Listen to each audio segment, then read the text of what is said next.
नमस्कार। Department of college education Rajasthan के द्वारा आयोजित इस ज्ञानदूत कार्यक्रम में आप सभी का स्वागत है। आज का हमारा विषय है फाइनेंशियल स्टेटमेंट एनालिसिस।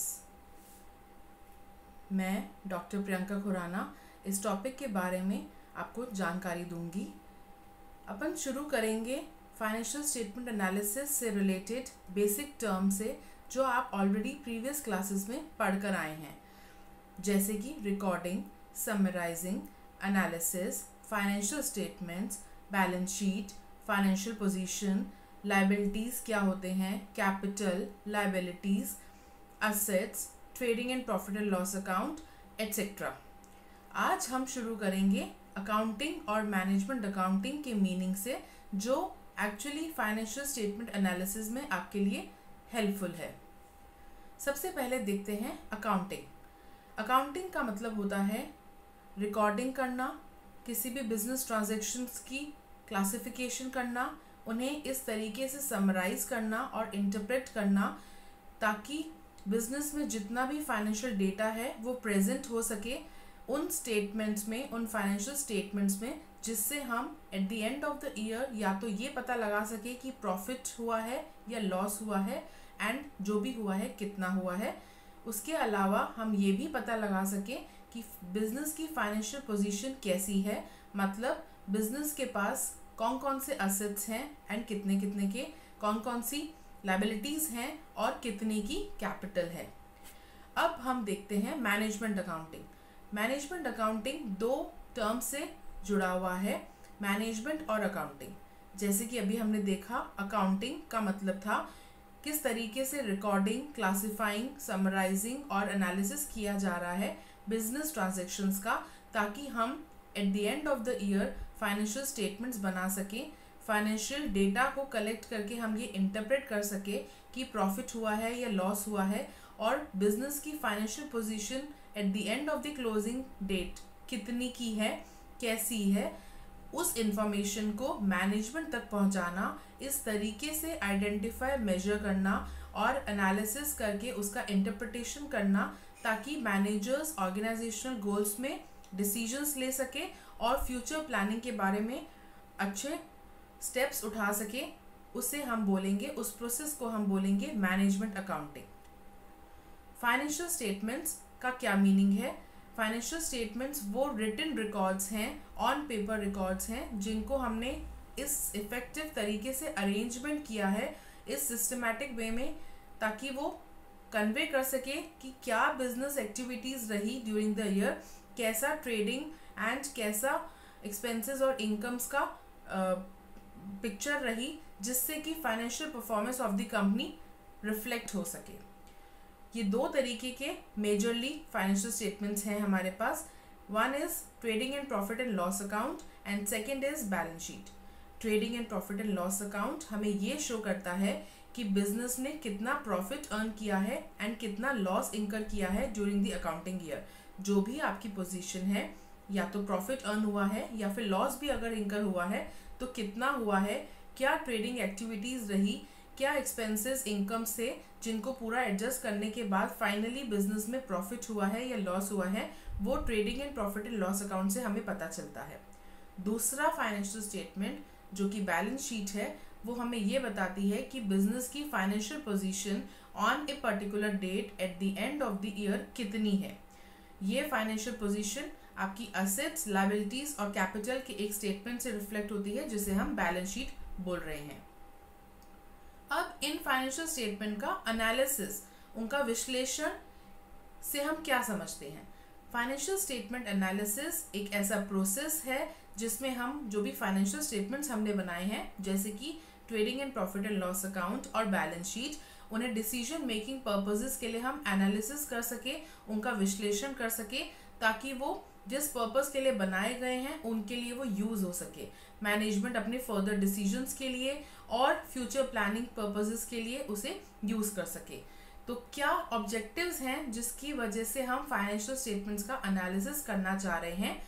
वो ऑब्जेक्टिव्स कुछ इस तरह से प्रेजेंट किए जा सकते हैं।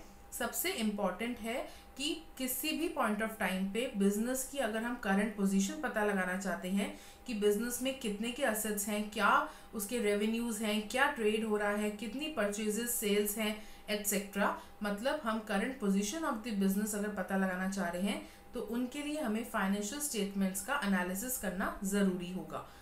उसके अलावा यदि कोई डिस्क्रिपेंसीज रह जाती हैं, कोई आपके लिए शॉर्टकमिंग्स रह जाती है आपके फाइनेंशियल स्टेटमेंट्स में, तो आप उन्हें एलिमिनेट कर सकते हैं। जब आप उनका एनालिसिस करते हैं तभी आपको ये पता चलता है कि अच्छा कुछ गड़बड़ हो गई थी, कुछ डिस्क्रिपेंसीज रह गई थी, अब हम उन्हें रेक्टिफाई कर सकते हैं ताकि हम सही फुल डिस्क्लोजर और सही पिक्चर, ट्रू पिक्चर प्रेजेंट कर सके।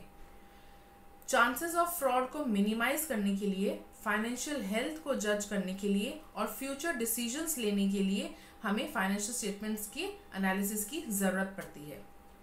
उसके आगे और ऑब्जेक्टिव्स जो हम देखते हैं वो ये है कि हमें लॉन्ग टर्म सॉल्वेंसी और शॉर्ट टर्म सॉल्वेंसी के बारे में पता चलता है जब हम फाइनेंशियल स्टेटमेंट्स का एनालिसिस करते हैं।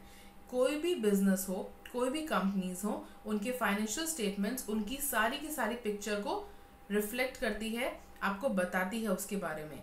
तो लॉन्ग टर्म में कंपनी कितनी सॉल्वेंट रहने वाली है, कहीं ऐसा तो नहीं है कि कंपनी को बंद करने की नौबत आ जाए। शॉर्ट टर्म में उसकी सॉल्वेंसी कितनी है, क्रेडिट वर्दीनेस कितनी है, उन सब के बारे में भी हम फाइनेंशियल स्टेटमेंट्स के एनालिसिस के थ्रू ही पता लगा सकते हैं। इसके अलावा कैपिटल एम्प्लॉयड, बिजनेस में जितना भी कैपिटल आपने एम्प्लॉय किया है, चाहे वो खुद का पैसा हो ओनर्स फंड की फॉर्म में, चाहे वो बाहर वाला का पैसा हो डेट की फॉर्म में, जितना भी कैपिटल एम्प्लॉयड हुआ है इन द बिजनेस, उस पर कितने रिटर्न्स आ रहे हैं, वो फाइनेंशियल स्टेटमेंट एनालिसिस के थ्रू ही हम जान पाते हैं। एट द एंड हम कंपैरिजंस कर पाते हैं।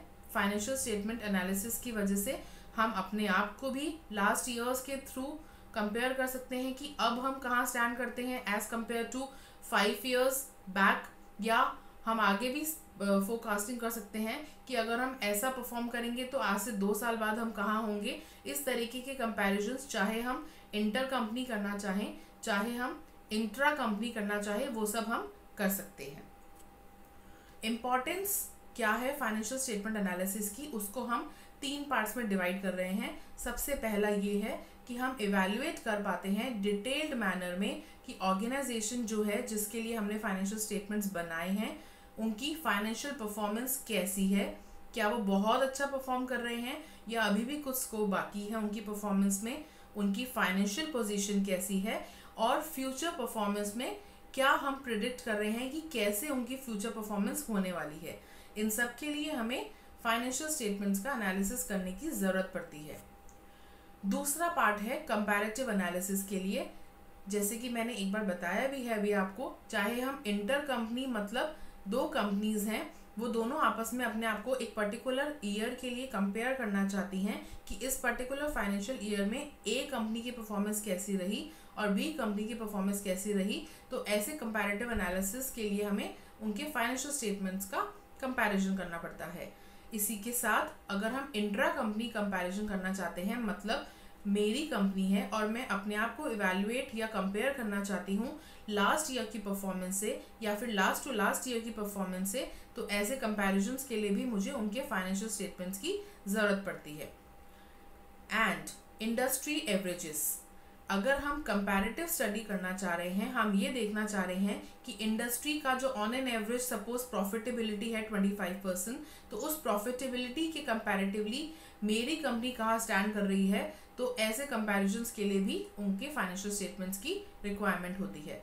Overall main important aspect of financial statement analysis है वो है उनका डिसीजन मेकिंग में हेल्प करना। किसी भी फाइनेंशियल स्टेटमेंट का एनालिसिस किए बिना उनके अच्छे डिसीजंस नहीं लिए जा सकते हैं। अब देखते हैं इनके यूजर्स।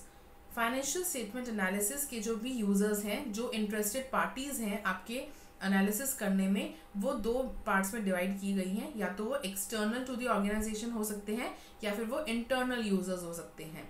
एक्सटर्नल यूजर्स वो होंगे जो आपकी ओवरऑल परफॉर्मेंस, आपकी ओवरऑल फाइनेंशियल हेल्थ को इवैल्यूएट करना चाहते हैं, क्योंकि कहीं ना कहीं उनका कुछ ना कुछ इंटरेस्ट है आपकी ऑर्गेनाइजेशन में। बट वो एक्सटर्नल बॉडीज हैं, वो आपके इंटरनल ऑर्गेनाइजेशन का मैनेजमेंट का पार्ट नहीं है। इंटरनल कॉन्स्टिट्यूएंट्स वो होते हैं जो आपके मॉनिटर करते हैं आपके फाइनेंसेस को। इंटरनल बॉडी में हम इंटरनल एग्जीक्यूटिव्स या मैनेजमेंट ले सकते हैं। फॉर एग्जांपल वो यूजर्स अपने आप की फाइनेंशियल स्टेटमेंट की परफॉर्मेंस के थ्रू अपने आप को इवैल्यूएट करना चाहते हैं और मॉनिटर करना चाहते हैं कि वो लोग कहाँ स्टैंड कर रहे हैं, उनकी जो ऑर्गेनाइजेशन है वो अपने फाइनेंसेस को जो मैनेज कर रही है वो प्रॉपरली कर रही है या नहीं कर रही है, and other reasons also can be there जिसकी वजह से वो अपने आप को इवैल्यूएट करना चाहते हैं, उनका विश्लेषण करना चाहते हैं। इन यूजर्स को हम इन्वेस्टर्स के फॉर्म में shareholders, bankers, lenders, employees, management, government, researchers, इन सब कैटेगरीज में डिवाइड कर सकते हैं। इन्वेस्टर्स वो हैं जिन्होंने आपकी कंपनी में पैसा इन्वेस्ट किया है, कहीं ना कहीं उनका इंटरेस्ट है कि जो भी उन्होंने पैसा आपकी कंपनी में दिया है उस पर वो कुछ ना कुछ रिटर्न्स अर्न कर सके। तो शेयर होल्डर्स या इन्वेस्टर्स जिन्होंने आपके शेयर्स में या फिर आपकी कंपनी में पैसा इन्वेस्ट किया है वो डेफिनेटली ये जानना चाहेंगे कि आपकी कंपनी की अर्निंग कैपेसिटी कितनी है, लॉन्गेटिविटी कितनी है, और आप कितने प्रॉफिट्स को डिस्ट्रीब्यूट करेंगे या एक्सपेक्टेड है कि कितने प्रॉफिट्स डिस्ट्रीब्यूट होंगे डिविडेंड्स की फॉर्म में। अगर इन्वेस्टर्स को ये लगेगा कि आप प्रॉफिट्स नहीं अच्छे से अर्न करोगे, अर्निंग कैपेसिटी बहुत ज़्यादा नहीं है, डिविडेंड्स शायद ही आपको मिले, तो ऐसे यूजर्स आपकी कंपनी में पैसा शायद इन्वेस्ट नहीं करना चाहेंगे। तो बेसिकली इन्वेस्टर्स या शेयर होल्डर्स आपके फाइनेंशियल स्टेटमेंट्स को एनालिसिस करते हैं ताकि वो लोग अपनी अर्निंग कैपेसिटी कितनी होगी उनके कैपिटल इन्वेस्टेड पर वो पता लगा सके।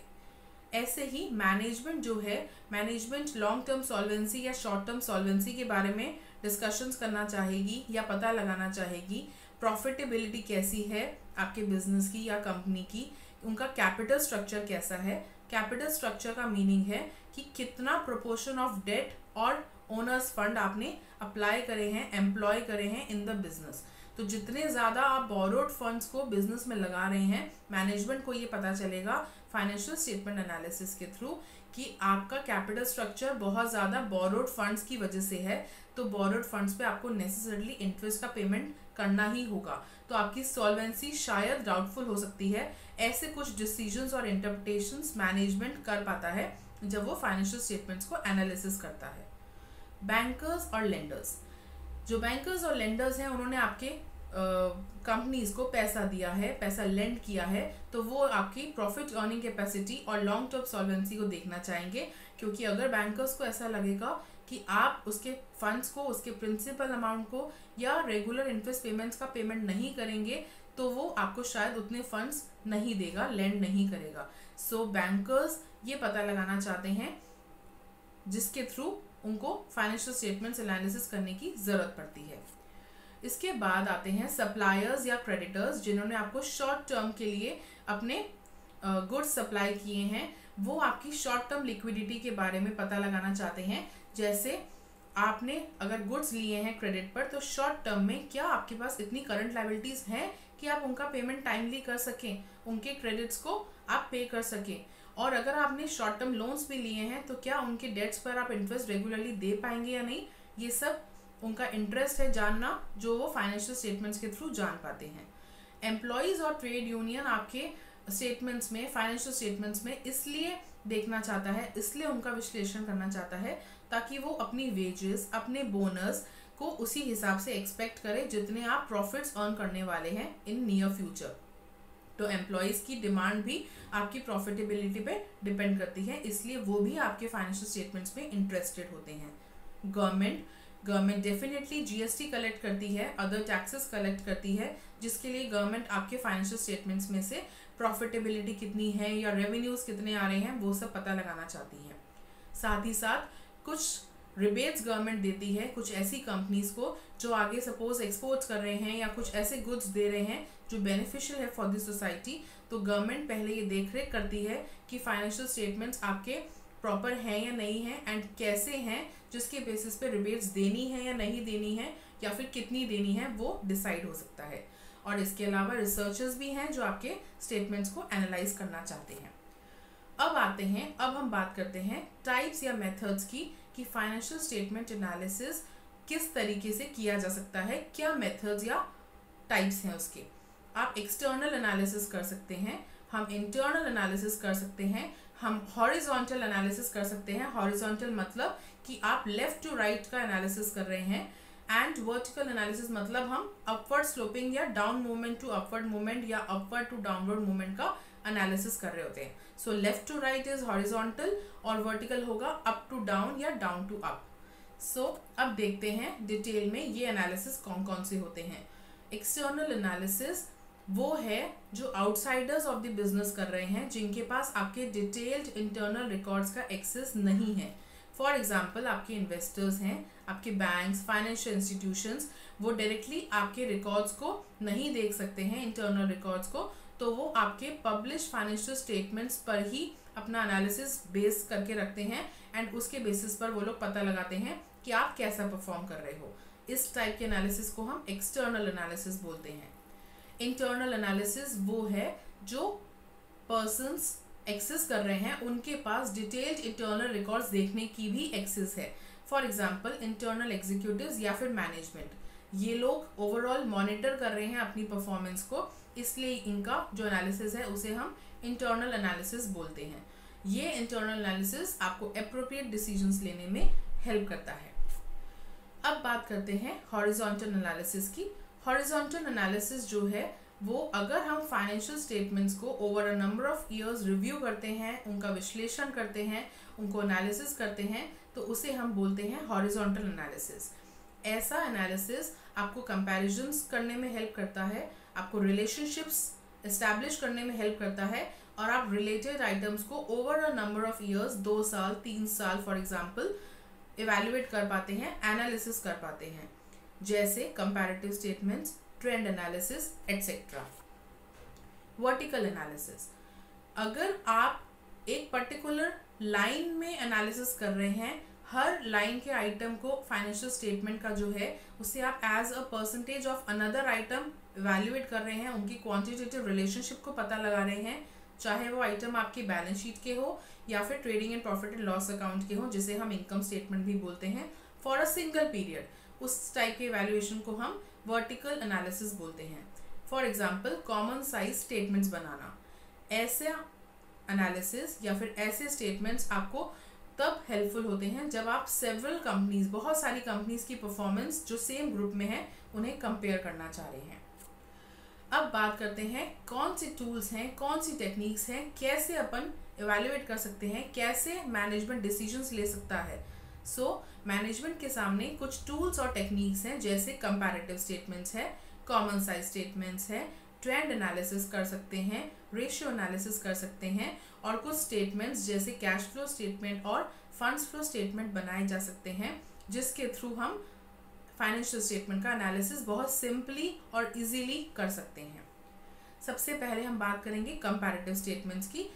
जब फाइनेंशियल स्टेटमेंट्स 2 या 2 से ज़्यादा सालों के हम लेते हैं और उनके फिगर्स को हम साइड बाय साइड प्लॉट करते हैं, साइड बाय साइड हम इस तरीके से प्लॉट करते हैं कि उनका कंपैरिजन पॉसिबल होता है, उसे हम बोलते हैं फाइनेंशियल स्टेटमेंट का कंपैरेटिव स्टेटमेंट एनालिसिस। इसमें हमें हेल्प होती है कि हम ट्रेंड्स भी पता लगा सकते हैं कि क्या वो असेट्स इंक्रीज हुए हैं या डिक्रीज हुए हैं, या प्रॉफिटेबिलिटी बढ़ी है या कम हुई है, कैसे आपके बिजनेस की फाइनेंशियल हेल्थ अफेक्ट हुई है। उन टाइप के स्टेटमेंट्स को हम कंपैरेटिव स्टेटमेंट्स बोलते हैं। ये स्टेटमेंट्स 2 टाइप के हो सकते हैं, कंपैरेटिव बैलेंस शीट्स भी हो सकती हैं, या फिर comparative profit and loss account, जिसे हम इनकम स्टेटमेंट बोलते हैं, कंपैरेटिव इनकम स्टेटमेंट्स भी बोल सकते हैं। यहाँ मैंने एक फॉर्मेट लिया है, कंपैरेटिव बैलेंस शीट का फॉर्मेट है ये। सिमिलरली हम कंपैरेटिव इनकम स्टेटमेंट का भी फॉर्मेट देख सकते हैं। जैसे इस बैलेंस शीट में आपने सारे के सारे इक्विटी एंड लायबिलिटीज पहले लिख ली, आपने सारे असेट्स को एक तरफ लिख लिया पर्टिकुलर्स में, और फिर हम इसमें 4 कॉलम्स बनाते हैं। 1 कॉलम प्रीवियस ईयर का होगा, 1 कॉलम करंट ईयर के फिगर्स का होगा, 1 कॉलम एब्सोल्यूट चेंज का होगा। एब्सोल्यूट चेंज का मतलब है कि करंट ईयर की जो भी सपोज शेयर कैपिटल है वो as compare to previous year की कैपिटल ज़्यादा हुई है या कम हुई है, मतलब उसमें डिक्रीज हुआ है या इंक्रीज हुआ है। एंड 4th कॉलम जो है वो उस एब्सोल्यूट चेंज का हम परसेंटेज चेंज निकालते हैं कि करंट ईयर में जो भी असेट्स हैं, जो भी लायबिलिटीज़ हैं, उनका क्या परसेंटेज इंक्रीज या डिक्रीज हुआ है as compare to the previous year. अब इसे समझाने के लिए मैंने एक एग्जांपल लिया है आपके सामने। जैसे कि आप देख रहे हो हमारे पास 2 सालों के डिटेल्स हैं बैलेंस शीट के। फॉर द ईयर एंडिंग 31 मार्च 2016 आपको फिगर्स दे रखे हैं सारे के सारे इक्विटी एंड लायबिलिटीज के और असेट्स के। इसी तरह से फॉर द ईयर एंडिंग 31 मार्च 2017 हमारे पास फिगर्स हैं उनके इक्विटी एंड लायबिलिटीज के और असेट्स के। नेक्स्ट जो कॉलम होगा वो है एब्सोल्यूट चेंज का, जो इंक्रीज या डिक्रीज बताएगा। एंड लास्ट कॉलम होगा परसेंटेज चेंज का, जो परसेंटेज चेंज इन इंक्रीज या डिक्रीज बताएगा। फॉर एग्जाम्पल शेयर कैपिटल जो ईयर एंडिंग 31 मार्च 2017 में है वो है 3300 और जो ईयर एंडिंग 31 मार्च 2016 में है वो शेयर कैपिटल का अमाउंट है 2800। तो हम देख सकते हैं कि शेयर कैपिटल करंट ईयर में इंक्रीज हुई है 500 से 3300 माइनस 2800 करके हमें 500 मिला। सो 500 से आपकी कैपिटल इंक्रीज हुई है शेयर कैपिटल। ये आपका एब्सोल्यूट चेंज वाले कॉलम में आएगा, जो हम बहुत इजीली कंपेयर करके फाइंड आउट कर सकते हैं, लिख सकते हैं। और इसी का परसेंटेज चेंज निकालने के लिए ये जो आपका एब्सोल्यूट चेंज है 500 का, इसे हम डिवाइड करेंगे जो ओरिजिनल आपकी शेयर कैपिटल थी प्रीवियस ईयर की 2800 से, और जब उसको इंटू 100 करेंगे तो हमारे पास 17.86% आ जाएगा। ये आपका percentage increase in share capital हुआ है करंट ईयर में as compare to the previous year. Similarly अगर हम लॉन्ग टर्म बोरिंग्स देखते हैं तो वो 600 से डिक्रीज हुई हैं 90 रुपीज़ और वो 510 पर आई हैं। तो इसका मतलब वो 15% से डिक्रीज हुई है। तो कंपैरेटिव स्टेटमेंट्स ने आपको हेल्प किया डेटा को सिंपल बनाने में, अंडरस्टैंडेबल बनाने में। उसने इंडिकेट किया ट्रेंड कि शेयर कैपिटल इंक्रीज हुई है। फॉर एग्जांपल जो अभी एग्जांपल हमने देखा था उस वाले केस में लॉन्ग टर्म बोरिंग्स डिक्रीज हुई थी। इस तरीके से इंडिकेट किया कंपैरेटिव स्टेटमेंट्स ने क्या स्ट्रॉन्ग पॉइंट्स हैं और क्या वीक पॉइंट्स हैं आपके बिजनेस कंसर्न के। सो ओवरऑल फोरकास्टिंग में हेल्प होती है कंपैरेटिव स्टेटमेंट्स बनाने से, और हम फर्म की performance with average performance of the industry भी बहुत इजीली और बहुत अच्छे से कंपेयर कर पाते हैं। नेक्स्ट जो टूल है वो है common size statements. Common size statements वो हैं जिसमें हम वेरियस फिगर्स को कन्वर्ट करते हैं इनटू परसेंटेजेस, और ये काम हम करते हैं कुछ ना कुछ कॉमन बेस लेके। कॉमन साइज स्टेटमेंट्स भी 2 तरीके के हो सकते हैं। या तो कॉमन साइज बैलेंस शीट बन सकती है जिसमें हम सारे के सारे फिगर्स जो हैं बैलेंस शीट के जो आइटम्स हैं उन्हें हम परसेंटेज ऑफ असेट्स के बेसिस पे कन्वर्ट करते हैं, और या फिर हम कॉमन साइज इनकम स्टेटमेंट बना सकते हैं जिसमें हम सारे के सारे फिगर्स को रेवेन्यू फ्रॉम ऑपरेशंस या जिसे हम बोल सकते हैं कि परसेंटेज ऑफ सेल्स पे हम कन्वर्ट करते हैं। यहाँ पर मैंने आपके लिए कॉमन साइज इनकम स्टेटमेंट का फॉर्मेट लिया है। इस फॉर्मेट में और कॉमन साइज वाले में एक छोटा सा डिफरेंस है कि यहाँ पर हम वर्टिकली एनालिसिस कर रहे हैं। हम प्रीवियस ईयर के सारे फिगर्स ले रहे हैं इनकम स्टेटमेंट के, रेवेन्यू फ्रॉम ऑपरेशन से लेकर और प्रॉफिट आफ्टर टैक्स तक। हम करंट ईयर के भी फिगर्स ले रहे हैं जैसे हमने कंपैरेटिव में भी लिया था, बट यहाँ पर जो नेक्स्ट 2 कॉलम्स हैं वो कंपैरेटिव स्टेटमेंट से अलग हैं। यहाँ पे वो दोनों ही कॉलम्स जो हैं वो परसेंटेज के कॉलम्स हैं, जिसमें हम पहले कॉलम में जो ले रहे हैं प्रीवियस ईयर की परसेंटेज ले रहे हैं, और जो नेक्स्ट कॉलम लास्ट कॉलम में ले रहे हैं वो हम करंट ईयर की परसेंटेज ले रहे हैं। सो हम यहाँ पर रेवेन्यू फ्रॉम ऑपरेशंस को 100 मान के चलते हैं क्योंकि ये इनकम स्टेटमेंट है, और जैसे कि मैंने आपको बताया कि हम इनकम स्टेटमेंट में रेवेन्यू फ्रॉम ऑपरेशंस को एक बार 100% मानते हैं, और उसके कंपैरेटिवली बाकी के इनकम्स की, बाकी के रेवेन्यूज एक्सपेंसेस की कितना साइज है, उनकी क्या परसेंटेज है, हम वो फाइंड आउट करते हैं। ऐसे ही अगर हम कॉमन साइज बैलेंस शीट बनाएंगे तो उसमें हम परसेंटेज ऑफ असेट्स के बेसिस पर 100 मान के बाकी सारे चीज़ों का, बाकी सारे असेट्स एंड लायबिलिटीज का हम परसेंटेज निकालते हैं या उनका साइज डिटरमिन करते हैं। एग्जाम्पल देखते हैं। कॉमन साइज इनकम स्टेटमेंट का ही एग्जाम्पल लिया है मैंने। यहाँ पर आपको एब्सोल्यूट अमाउंट्स दे रखे हैं 2016-17 के इनकम स्टेटमेंट के और 2017-18 के। तो जैसे कि आप यहाँ पे देख पा रहे हैं, revenue from operations 20 lakh rupees था पहले और अब वो 25 लाख रुपीस हो गया है। तो हम इसको 100 मान के चलते हैं और इन 100 के बेसिस पे हम अदर इनकम्स की परसेंटेजेस टोटल रेवेन्यू की परसेंटेजेस, सारे के सारे एक्सपेंसेस की परसेंटेजेस, प्रॉफिट बिफोर टैक्स की परसेंटेजेस, सब कुछ फाइंड आउट करते हैं और हमें साइजेस मिलता है कि पहले सपोज अदर इनकम्स का जो साइज था वो 5% ऑफ रेवेन्यू फ्रॉम ऑपरेशंस था 2016-17 में, तो अब वो 4% ही रह गया है 2017-18 में। ये हमने कैसे निकाला वो देखते हैं। सपोज 2016-17 में जब टोटल रेवेन्यू आपका 20 लाख रुपीस था, रेवेन्यू फ्रॉम ऑपरेशंस 20 लाख था, तब आपने टोटल रेवेन्यू देखा वो 21 लाख रुपीस था। तो परसेंटेज निकालने के लिए हम क्या करेंगे, 21 लाख रुपीस के टोटल रेवेन्यू को डिवाइड करेंगे रेवेन्यू फ्रॉम ऑपरेशंस जो 20 लाख था उससे, और इनटू 100 करके हमें 105% साइज मिलेगा। तो हमें ये पता चला कि 2016-17 में जो टोटल रेवेन्यू था वो 105% था रेवेन्यू फ्रॉम ऑपरेशंस का। ऐसे ही 2017-18 में वो जो साइज था वो 104% था as compare to revenue from operations. इसी तरह से हम सारे एक्सपेंसेस के भी साइजेस निकाल सकते हैं and profit after tax, profit before tax, जो भी आपके इनकम स्टेटमेंट में डिटेल्स है उन सबके हम साइजेस निकालते हैं। सो कॉमन साइज स्टेटमेंट्स की इंपॉर्टेंस ये है कि वो डिफरेंट आइटम्स जो हैं फाइनेंशियल स्टेटमेंट्स में उनमें एक रिलेशनशिप एस्टैब्लिश करता है, एक कॉमन बेस देता है हमें कंपैरिजन के लिए, और हम बहुत इजीली कंपेयर कर पाते हैं रेवेन्यू फ्रॉम ऑपरेशंस के बेसिस पे वेरियस आइटम्स को। अगर हम इनकम स्टेटमेंट बना रहे हैं कॉमन साइज इनकम स्टेटमेंट तो, और यदि हम कॉमन साइज बैलेंस शीट बना रहे हैं तो हम टोटल असेट्स या फिर टोटल लायबिलिटीज के बेसिस पर चेंजेस को एनालाइज कर रहे होते हैं। नेक्स्ट है ट्रेंड एनालिसिस। ट्रेंड एनालिसिस आपको ट्रेंड शो करता है कि आपका direction of movement over a long period of time कैसा है, क्या आप हमेशा अपवर्ड मूव कर रहे हो या अप्स डाउन्स चालू हैं। तो इस केस में हम एक ईयर को नॉर्मली जो फर्स्ट ईयर अपन लेते हैं हम उसे बेस ईयर ले लेते हैं, एंड सपोज हमने 2017-18 लिया है बेस ईयर, तो हम 18-19 में परफॉर्मेंस देखते हैं, 19-20 में परफॉर्मेंस देखते हैं, 2021 में परफॉर्मेंस देखते हैं। तो हम इससे ट्रेंड पता लगा सकते हैं कि during these years as compare to the base year हमारी परफॉर्मेंस कैसी मूव हुई है, उनका कैसा ट्रेंड चला आ रहा है। ऐसे एनालिसिस आपको फ्यूचर फोरकास्ट्स में बहुत ज़्यादा हेल्प करते हैं। नेक्स्ट है हमारा रेशियो एनालिसिस।